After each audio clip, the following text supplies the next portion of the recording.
Dahil sa mga kagagawa ng mga kalaban ni Martin sa politika. Napagtatanim ng mga testigo, galit na galit ang husband ko kanina, tumaas ang blood pressure niya sa galit dahil don sa testimony nung dating security ni Zoldico, that bodyguard is so obviously lying in Senate. Halata naman na pinangungunahan ni Marcoleta halatang planted na, at bakit kay Marcoleta siya makikipag-usap gayong pwede naman kay Senador Ping Lacson, di ba it's so obvious? Itong si Marcoleta ang siguradong nagturo ng sasabihin ng taong ito, and for that hindi namin palalampasin ito, we will sue that bodyguard. Habang may oras pa mag-isip-isip siya dahil mabigat na kaso ang pwede namin isampa sa kanya sa pagpuparatang ng walang ebidensya.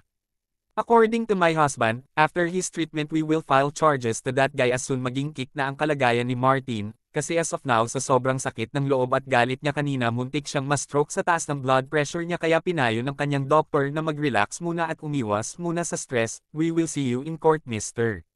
Bodyguard. Alam niyo po mga kababayan ko, sa totoo lamang maniwala po kahit hindi until now hindi siya makapaniwala na nagawa ni Zoldico lahat ng ito dahil pinagkatiwalaan niya ito ng higit pa sa isang kadugo, full trust talaga, and maging si Martin hindi niya makontak si Zoldico, nakablock na siya sa messenger, sa hiya niya siguro sa asawa ko.